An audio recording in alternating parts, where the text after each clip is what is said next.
Electric शेगडी घेताय ना मैत्रिणींनो, मग हा व्हिडिओ नक्की तुमच्यासाठीच आहे. बघा माझ्याकडे जी इलेक्ट्रिक शेगडी आहे ना त्याची माहिती देते थोडीशी. तर हे ऑन ऑफचं बटन आहे. हे ऑन प्रेस केलं मी तर ऑन झालं. आणि इथं बघा काही फंक्शन्स दिले जसं की deep fry, milk heat, pressure cooker, भरपूर फंक्शन्स आहेत. आता ही माझी शेगडी आहे ना घेऊन एक 3.5-4 वर्ष झालीत. बघा इथं फंक्शन आहेत, राईस, वॉटर, करी, सूप, इडली. तर ना बघा मी तर फंक्शनचं बटन प्रेस करते आणि माझी इलेक्ट्रिक शेगडी चालू होईल, पण पूर्ण चालू होणार नाही. म्हणजे फंक्शन चालू राहील, पण बघा इकोवरती दाखवते तर ते चालू होणार नाही. त्यासाठी ना ह्याचे सेपरेट भांडी येतात. तर त्या बघा माझ्याकडे एक पातेलं आहे. मी तुम्हाला इथं दाखवते पातेलं. त्याच्यात मी ना दूध, बघा हे कसं असं स्टीलचं पातेलं आहे. याच्यात ना मी दूध तापवते, पाणी तापवते, भरपूर गोष्टी होतात, मॅगी वगैरे होती.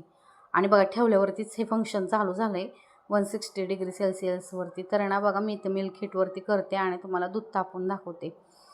मी दूध टाकते बघा ह्याच्यामध्ये. तर छान दूध होतं, गरम होतं, व्यवस्थित उकळी येते, उतू वगैरे जात नाही.